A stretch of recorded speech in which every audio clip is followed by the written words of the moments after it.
The ModernJeeper Show, the show about Jeeps, Jeeping, and Jeepers.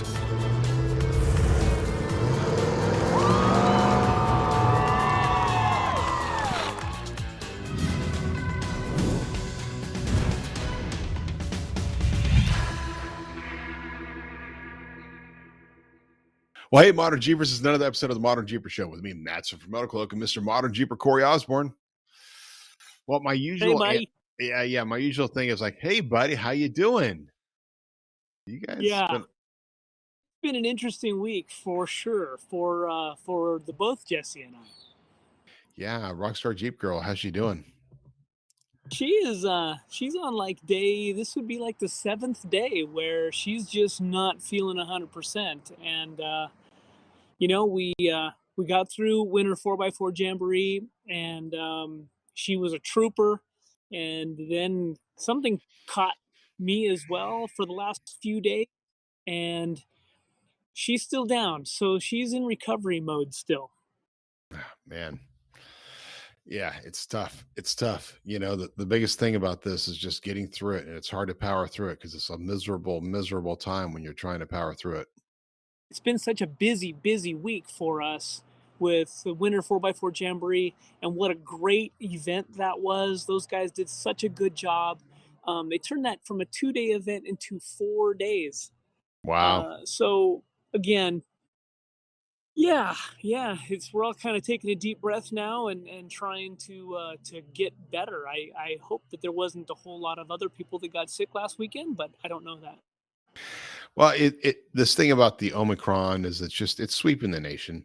You know, it's getting through. You're not. It's highly contagious, but it's also not deadly. So it seems to be. And I'm not a doctor, nor do I pretend to be one on the internet. But that seems to be the data out there, right? So, but yeah, you just got to power through it. We've had guys here that have gotten it, and it's not fun.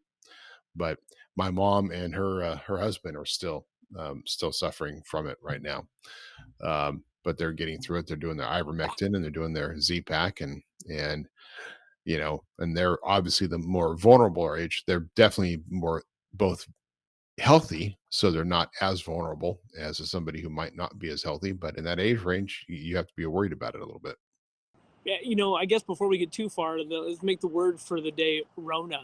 Rona. That's right.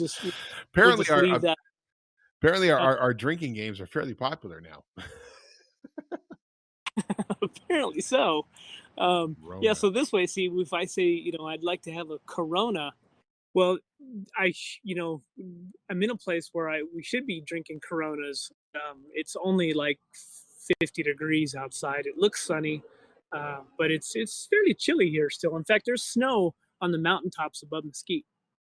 Well, you're wearing the sunglasses, you got the t-shirt on, you're next to the yellow Jeep. I mean, you look like a guy who's actually hanging out, near the beach. There you go. See? Yeah. It doesn't look cold. See, exactly. Doesn't look cold at all. It looks like you're out there on vacation, down in Miami, having some fun. I'm hugging the hood of the Jeep because it's warm. Nice. Oh man, how is the rig? Is that Golden Spike? Needed a trip. It hadn't gone out for a little while, and the Gladiator doesn't like to ride on the CTI trailer. It turns out it's a length issue, so we'll have to think about solutions for that. But the LJ likes to go places with the CTI trailer. They have a relationship. They do. Orange, red and yellow go together better than red and silver anyway. So, that's right. It's all about the colors. So what's going on at MetalCloak headquarters? We're just kind of cruising on through things, right? Our big pushes right now are the I Resolved a Jeep, which yesterday was the 1 week left mark for getting your entries in. So iresolvedthejeep.com. It's amazing how many people do an incredible job of reading the instructions from the top to the bottom and follow them. And then there are those who read the instructions from top to bottom, or maybe they don't read the instructions. So I've been kind of nice enough this year to send a little nudge notice to anybody whose entry is not up to par. but it's a pretty interesting ratio of people that are simply not following the instructions. And I'm sorry, but once it comes to close day on the 24th, midnight the 24th, if you haven't corrected it, you're out. So you might want to pay attention. If you have entered into it, you might want to pay attention to your messages coming through. Because if I've sent you a message through ModernJeeperForum.com saying, hey, maybe take a look at the instructions and correct it, you might want to do that. I can't give you any other advice than that because it wouldn't be fair, but I will let you know. You can just look at those instructions one more time and maybe there's something off on your entry. So it's important. It's kind of to me that we seem to be in an environment now where you have to tell people, what is it? What was that old thing in school? You had to be told something 7 before you actually remembered it. Right. Yeah, like now we're in that mode. Really? Like, here's the instructions. Here they come again. We're going to tell you those instructions one more time. Right. It's just like the Rona. I mean, we're going to tell you might get sick, but then when you get sick, don't freak out. I'm sorry, I'm going to say that again. I just saw some clip of Bill Maher about the Rona, and it is interesting that a certain political population answered the questions correctly, like what is the likelihood that you're going to end up in a hospital if you have the Rona, and it's something like 1 to 5%. But the other side of the political population, Democrats, answered the question according to this survey, this Gallup poll survey, not a Fox News poll or something, this Gallup poll survey, 70% who answered that survey thought that if you get the coronavirus, that 70% likelihood that you will go to hospital. That's the Democrats' thoughts. That's what they believe. So that's why everything's changing. I don't know. It's an interesting side note, but it all comes to this idea that the Rona is here, man. It's here to stay. We just got to get through it. It is. It's not. There's not going to be a zero-sum game. It's never going to be gone. It's never going to be gone. No, that's right. No, and we're going to keep having, cold or flu-like symptoms, and we're all going to get through it. We've been fairly lucky that we haven't been sicker. I mean, I haven't been sick for 2 years now, and this thing kind of caught up to us, and we let our bodies get tired. We either expose ourselves to certain elements that just the nature of being outdoors and doing outdoorsy things, and stuff happens. I was watching a clip this morning on the news, and they showed a gal that was standing on top of her car while it sank into a lake that was full of ice. And she's standing on top of this car taking a selfie. And you got to have an opportunity. Right. I mean, so she's out there doing it for the gram, right? And this guy gets a plastic kayak and they send it out to her on a rope, and she jumps on this kayak and they're like, "What were you doing?" And she says, "I was just having fun." Lady was on the roof of her car, middle of the lake, gonna die in the freezing cold water. She was just having fun. She was oblivious to the fact that she was in any real danger. And I kind of get that. Like, that's kind of where we are, I think, as society. We just kind of think we're impervious until something bad happens, and then we freak out. So, and then we say, "Oh, wait, then it's somebody else's fault." Like, the guys who got caught up in the tsunami along the western coast. Like, well, we weren't giving you a warning. Yeah, it's kind of how it works. You should always be prepared. How does that work? And maybe that's it. Always be prepared. This is a Warn sponsored podcast, and always be prepared. Yeah, that's right. Always be prepared. Boy Scout motto. It is interesting. Anyway, so yeah, back to MetalCloak. We have that the I Resolve the Jeep going. Anybody can enter. Just go to iresolvejeep.com with all the rules.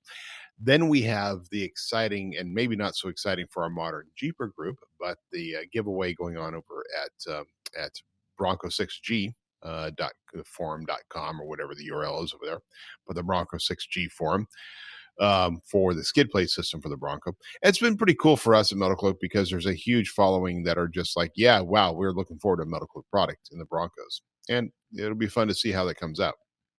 Everybody has their opinion about that rigs. In fact, next week, Scott Becker and I will be doing the I Resolve the Jeep giveaway, which because you and Jessy will be out and about. So Becker and I are going to do it. We thought we'd talk about the Bronco a little bit, and you might hear some very, very strong opinions from Scott Becker about the actual quality of the Bronco and whether or not it truly is the Jeep killer. And I think we can all agree that it's not. I think at this point the Bronco is an incredible rig for what it's designed to do, but it's not the same. Straight axle is straight axle. It performs different. We saw that. Right. We saw that CTI test, which I don't know. Did we talk about that last week or not? I forget when that actually happened. We just had it on the trailer. Yeah, we just had it on the trailer, and it was like, what was it? The 4. I wouldn't even say. I'm actually going to look at what my own notes were on what that CTI was. But yeah, not something that's very impressive. We got a 480, I thought. 480. That's what it is. Yep. And that was like not impressive at all. I mean, compared to what things, but you know what? It's the beginning. Maybe they'll improve. Maybe they'll all hear about the low CTI score they got, and Ford will think they'll have to do it better. And then they'll come out and they'll insist on it, and then they'll call you a liar for giving them a 480 and get in your face. Because that's never happened. Well, we talked a little bit about it at not Trail Hero, sorry, Winter 4x4 Jamboree. And the consensus was, even from a lot of the people who were out on the trails, is of course people are going to have to relearn how to drive. Folks that are coming away from Jeep, getting into a Bronco, and even as far as the guides spotting on trails and things, Sure. those things handle completely different. So, yeah. Yeah, we've seen some of that as well. Just you said guides is a very important part of it, because the guides, you sit there and look at it. Hey, it's straight axle. What do you do? Where do you put your tire? IFS, it's a little different. Doesn't matter as much. Where it performs differently. A lot of just three wheels on the ground, and they're going to pick up a wheel, and that's kind of okay. It's part of their stability, and they just don't have that drop flex that we see out of a Jeep. Right. So, but it'll be fun. It'll be interesting to see. I'm looking forward to being out there, but it will be interesting to see how many Broncos start appearing at Jeep events, right? Like, yes, we already saw them at Easter Jeep Safari, but they're going to start appearing at Easter Jeep Safari as attendees, not just as marketing. And then we're going to see them at Jeepers Jamboree, and we're probably going to. I don't know. Are they allowed on Jeep Jamborees, or is that like big no? I don't think so. I think that they're going to be limited to just Jeeps. I don't think that. I mean, if you're a Jeep event, it'd be like JJ USA having Broncos be a part of it. I don't think that's going to work out. That was I was wondering. I'm just wondering, like, are they even allowed to do that? It probably, being that they're sponsored by Jeep and they have Jeep is a big one of their clients, probably not. I think Jeep would be pretty pissed off if Broncos started appearing on JJ USA events. So that's what I agree. And all the events that have Jeep in their name, I think it's going to be kind of interesting. Like, what do you can't do Jeep adventures. You have to do off-road adventures or something. It's no longer a Jeep jam. It's a 4x4 jam. Well, even at Cloakworks, I was doing some stuff for their website, and they're getting ready to move to the new building.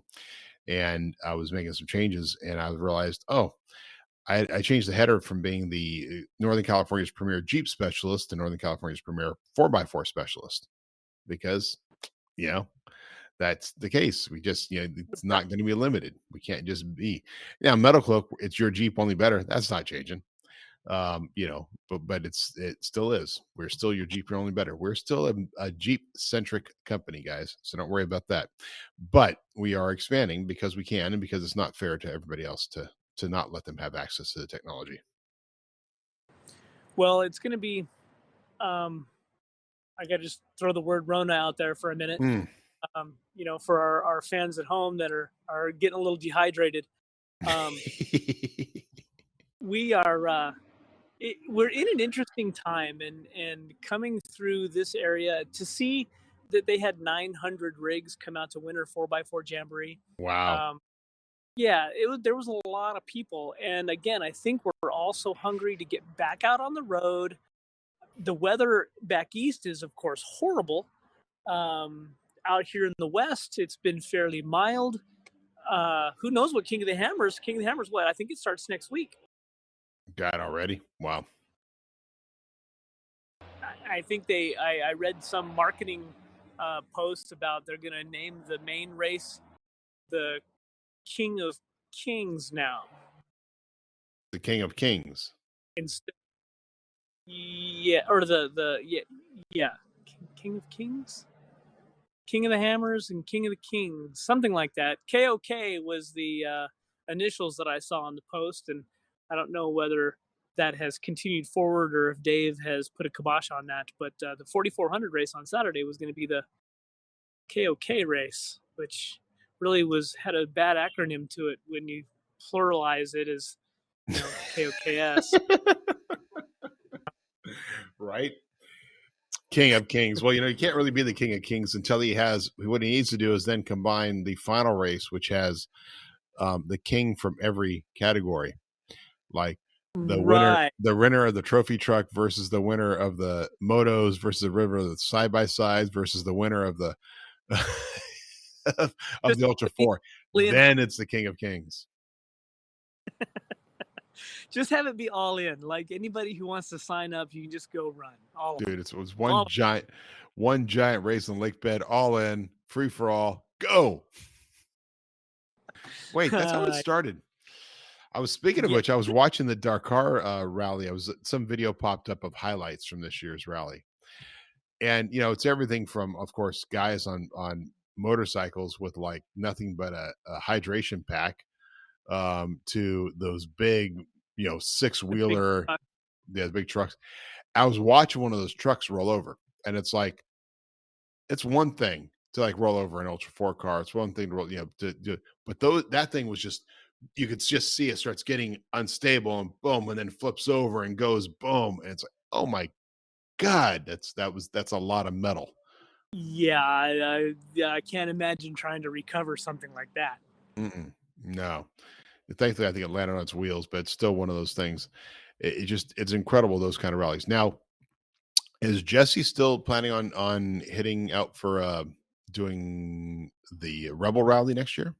Or is it this year? So we're on the waiting list. There's a waiting list. So that's cool. Oh, they sold that event out a week after the last race ended. Oh my gosh. This is funny too, because I remember when it first started, we're kind of like, yeah, I wonder if it's going to be any good or anybody's going to be interested in this thing. It's that popular. So they're that limited to the number of racers? Oh, yeah, just 50. Just 50. Yeah. Wow.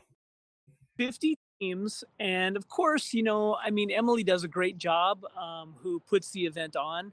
She also, you have to have spots open for manufacturers. So you've got, companies like Mitsubishi and Subaru and of course Jeep and Ford. And so you have spots for all these manufacturers, and it's not a cheap race. I mean, to compete in that race, they're looking at probably about $20,000 to $22,000 per team to race that event. Oh my gosh. Yeah, it's extremely expensive. But we're on a waiting list, and that's with our friends down in Florida with Ricky and his wife and Jeepers Den, and we'll see. I don't know if they're going to get that deep into the waiting where 8 other teams are going to bow out, but it'll be good training for them. I mean, they have to know a lot about navigation and things like that. So she's working on some of that, when she's not sick. Well, is it old school navigation then? It's all old school stuff? Yeah. But no electronic phones, no nothing. Now, is it like what was that Reno rally name that Jeff created. The What was the name of that event? yeah, Rally Venture.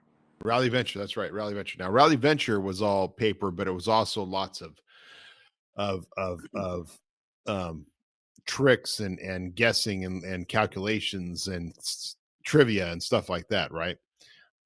But Well, there was a social media aspect to that event where we had to take pictures of flowers at certain areas and things like that, and the navigational charts that Jeff used were similar to, well, they're called tulip charts used in the right. car. And I think from what I understand, the Rebel uses a whole mixture of things. So it's from compass and paper, and yeah, get out your protractor and start, laying out Wow. courses, things like that. Wow. That's incredible. Yeah. Yeah, it seemed like when the rally venture was happening, like all the social media stuff didn't really benefit you. It benefited Rally Venture's social media, right? Which I guess you're there racing for it is all designed to build. What a great little system. Hey, build up my social media and you could win. And actually pretty smart, I mean, how to gain followers, and sure, I Yeah. mean, I don't know if can you I mean, imagine it? I mean, we already, everything we buy in a grocery store, we all have a little value card system of some kind. So they already know everything we buy, and yet we're afraid to give somebody our email address. right. Wow. They know everything about you, buddy. Secrecy Yeah. is a myth. That's for sure. Yeah. Well, it's kind of like, you go to you've seen these stores where like Amazon's have been experimenting with these stores where they have you just put it into the shopping cart. The shopping cart automatically knows what you're putting into it and just pops up on the screen on you on your display. So as you're checking out, you just threw some avocados in there. It knows exactly what you threw in there, and it just tracks all of that. And you just walk right out after you pay for it. So I went to Sam's Club before we had to come out on this trip, and you use the app on your phone. You can just scan everything you put in your cart, and then when you leave, just leave. You can Wow. you just Wow. walk out. They still check your receipt at the door, but yeah, you don't need to go through a checkout. Wow. How modern is Kind of that? weird. Yeah. Don't be too loud about that because people might think that, oh wow, shoot, I can put all that stuff in my shopping cart and we'll rock right out the door. Yeah, you gotta check the receipt. Right. Yeah, but try to stop me as I go out the door. Well, and saw it's that whole, I guess, if you're playing the odds, they're going to check to make sure the 3 or 4 things that are on your ticket, they can't check all of your items. I don't know, maybe these stores have built in, they've already gone through the numbers of, well, if we let an item or 2 go through the door a day, maybe our loss isn't that much. I don't know. Yeah. Well, that's like they're playing the numbers, but that's that whole problem, right? Like you're going to be the one person who can walk out the door with $1,000 in merchandise in your cart, and nobody's going to stop you because they're not allowed to stop you because they'll lose your job. It might stop you. There was a Right. great video I saw of a guy walking through. He was it was at a Home Depot or something like that, and it was like a customer walking along with the security or the workers there watching this guy as he's just pushing his cart full of DeWalt tools right out. And as he goes stepping out, the moment he crossed the door out, the customer stepped in, grabbed the cart, ripped it away from him, and shoved it back in. But the customer was good not to do anything inside the store. But once it was outside, the customer took over because the employees can't do anything. All they can do is try to watch the guy go out the door with a cart full of DeWalt tools. Pretty sad situation we're in. What if you push the cart through the doors outside, and then somebody else got it on the other side of the doors and then went to their car? Who's at fault here? Who stole it? Right. Yeah. Oh, I was just pushing the cart. I didn't steal it. Got away from me. Yeah. Well, but what if you hit the other guy over the head with a bat and he went smashing down on his car and his floor? Who was at fault there? The bat was already there. I just picked up the bat as a matter of convenience. Sorry. The guy fell on his bat. I'm sorry. Yeah. Well, you know What if what you were we're in a seeing? Jeep and you ran over him? Sorry. Sorry. Yeah. Sorry. I was just thinking about some of the trends that we saw at Winter 4x4, and I'm thinking that I'll bet 2 out of 10, well, maybe, yeah, probably 2 out of 10 rigs were gladiators. Really? That many? Yeah, Man, that's yeah. amazing. That's amazing. I mean, at Eh, least that we saw on the CI trailer. Is It that you was did that many gladiators on the CI chart? we did, yeah, I think we did at least 5, maybe 6. Wow. We gotta We start did a gathering that data and gladiator start that seeing where they're had a sitting. we had a full alu cab. I don't know how they pronounce it, but the whole big camper with the heater inside and all of that, the aluminum big camper thing Wow. on the seat. Yeah, Alucab. Yeah. Wow. How did it score? It did fairly well. A lot of these guys, so out of those, I think 5 or 6 gladiators, 3 of those guys are running airbags in the back. Ah, interesting. For support. Yep. Interesting. So what was the You highest know, score? Did you see uh, any particular suspensions out there more prominent than others? no, I always see a lot of this event. We always see a lot of MetalCloak. Um, there and a lot of Terraflex. We're in Utah, so um, the high scores though. There wasn't. One thing I do like about this event, which is a lot different than like Hump and Bump. The rigs that show up out of North Vegas are a lot more extreme. This event, the rigs are much more. They're trail rigs, but they're also driven to and from the trail. So Hmm. this event, I had a couple that were 1,000, maybe one at 1,100, but nobody going, hey, look, I maxed out the trailer, look at me, that kind of stuff. No, you didn't have to give out any gold stars. I wanted to. There was a couple of people that, yeah. Nice, nice. All right, so what's next for you guys after you get So through we this have the American after you get through the Rona? after we get through Rona. Yeah, I actually planned to go out here just outside of Mesquite and do a little bit more pre-running. We did some before we were here, before Hump and Bump, before SEMA last year. There's a lot of trails in this area, north rim of Grand Canyon area, that I think would be great for an adventure. But depending on how we feel and the weather, that would be, see if I can show you these mountains back there. Yeah, yeah. Snow-capped mountains. So those the other side of that mountain range is basically the north rim of the Grand Canyon. Mm. It's about 75 miles away. So we have American Off-Road's open house, CTI open house, next to their open house is actually on Facebook on American Off-Road's page. And it's next to the Hustler Club, nightclub. Hustler Nice Nightclub. Really? Yeah. Yeah. Yeah. Aren't they like right nearby, like where the new stadium is too? Yeah. I think it's just down past the new stadium. And apparently the guys who run the Hustler nightclub are friends with the folks at American Off-Road. And so Really? they have a I big wonder why open that is. so they have a big open parking lot. So the open house is going to be there. I believe they have us for like 11 to 3 or something like that. Mm-hmm. And then after that, we have a planned little quick trip up into Death Valley to pre-run a couple of the trails for the first trip of our adventure that I've actually never even been on. and then we'll head back home. Head back home.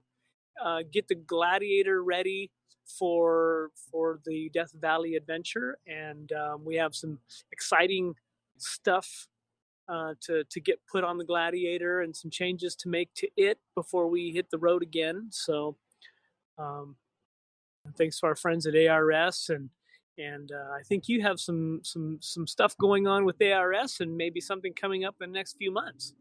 We do. We'll be announcing that soon, but pay attention. It's going to be one of the biggest giveaways we have ever done, and that'll be announced and launch on February 1st, I think. Nice. It'll be fairly easy to enter, and yeah, it's gonna be fun. We had a lot of fun stuff planned for that, so it should be really, really good. It'll be several months long too, so it's gonna be one of these things you want to get into it, but it's going to be a big, big giveaway. Thanks to that and some of our other friends that many of our modern Jeepers will know because, well, one of them actually was on. A couple of them have been on the podcast actually, so it'll be fun to see how it all comes together. But I think we're going to do a great job with this really, really cool giveaway. Well, it's been interesting, and we've all seen this evolution of the overlander or the camper, and because of Rona, of course, everybody wants to be outside by themselves, and it's kind of funny. I mean, the LJ behind me is a prime example. The first time I ever did Death Valley, I was out there for 10 days in the LJ, and everybody thinks that we this overlanding style of vehicle, but really with the proper equipment, it's amazing in how much stuff and some smart packing. It's amazing in how much stuff you can take and go out into the middle of nowhere in whatever rig you have. But having the right equipment and the right tools to do it sure make a difference. Well, and that's part of the thing about designing stuff for overlanding as well. And it's some of the things we look at with what we're trying to do, especially in ARS, is seeing what we can, how things can be multi-use, right? Multiple use for everything. It's like when you're doing true overlanding, you don't want to take anything with you that's only going to have one single function, right? Well, let's even take a fridge. The fridge gets used not only as a fridge and a freezer, but also as a table, right? There's little things you got to use with everything you can to be able to make sure that everything you have is working properly. But that's part of it too. It's like designing stuff for multi-use. The whole thing about doing like a big overlanding thing is thinking about that too. Like this package can't be a bunch of disparate parts like what we end up doing and giving away. It can't be a bunch of like, well, a bunch of people gave us a bunch of stuff, but none of it works together. Right. Like you figure it out. But no, it's got to work together. It's got to be part of the process to build a good cohesive package for whether you have a JK, JL, or JT. That's I was on a website today and it was so funny. Everything is out of stock. They should probably not be promoting right now. They maybe want to retract a little bit and focus on, I don't know, maybe building their products or getting something in stock. But it's very frustrating to me when you go to a site and they don't have anything to sell. Well, they did a good job in marketing. Obviously, I clicked on their stuff because I wanted to see what they had, but then they don't have anything. Right. Yeah. Well, that's like, you do the ultimate Amazon search and you find out, oh, that's exactly what I want. Oh no, it's going to be 3 weeks because, they don't have it. It's interesting. So you have that event coming up, and then February. What's big in February? I know over here we have the retake of Winter 4x4, or I sorry, Winter Fun Fest, because Winter Fun Fest got canceled last weekend and moved to the end of February because there's too much snow. And then this weekend is International Sportsman's Expo, which we will not be at.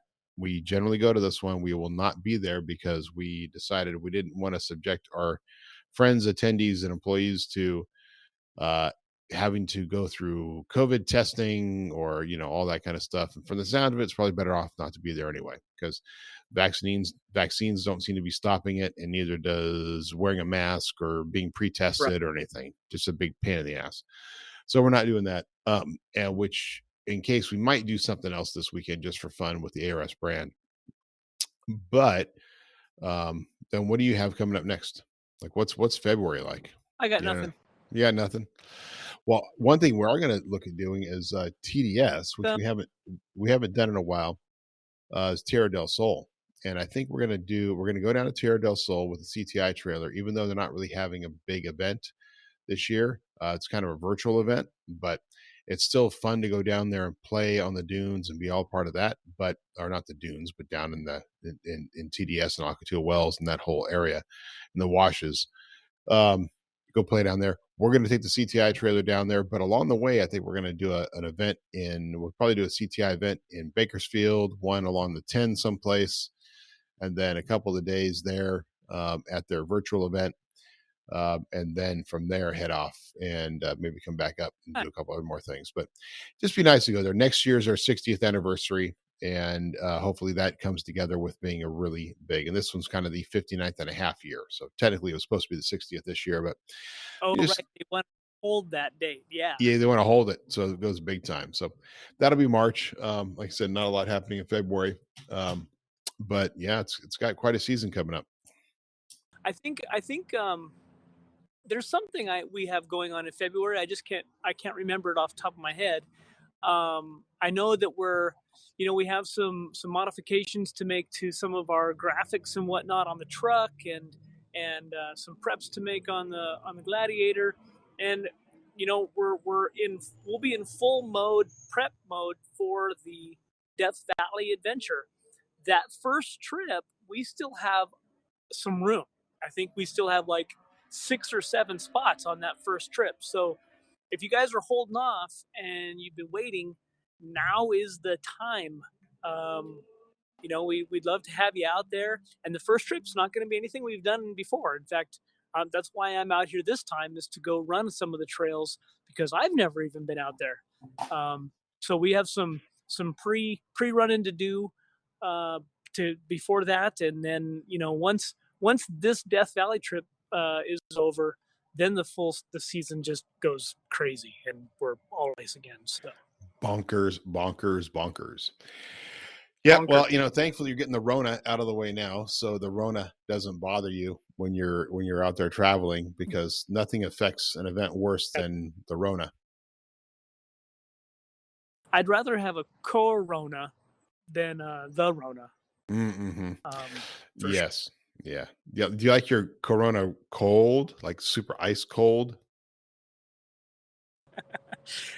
Rona with a lime? Can I have Rona with a lime? What was her name? It was something like Rona. I forgot about that. Back in the day. All right, brother. Well, hey, I know you guys need to get back. Take care of Jessy. It's good talking to you, and take care of yourself as well. Obviously, get out there, do a little bit of wheeling, enjoy what you're doing, and we will talk to you soon. Hey, so out there, Modern Jeepers, thanks for joining us. Another little casual conversation. And you know where you can find us, ModernJeeperAdventures.com to register events, ModernJeeperForum.com, check out what's going out, all the different entries for the iResolveTheJeep.com giveaway, and of course, Matson at MetalCloak.com, Corey at MetalCloak.com, and anything else you need, just reach out. Love to hear from you. Have fun, pay attention to us. Anything else you have to offer there, Corey? You guys all take care of yourselves out there, and be good to yourselves. Give yourselves a break now and then, and I think this whole Rona thing will go away. Yes, sir. Yes, sir. Be good to yourself. Don't let it mess with your mental health. That's the hardest part. I almost feel dirty when you get something like this. Like, oh no, I'm marked. Big scarlet letter on your chest. Yeah. All right, buddy. Thanks again. All our Modern Jeepers. We'll see you on the trail. Cheers.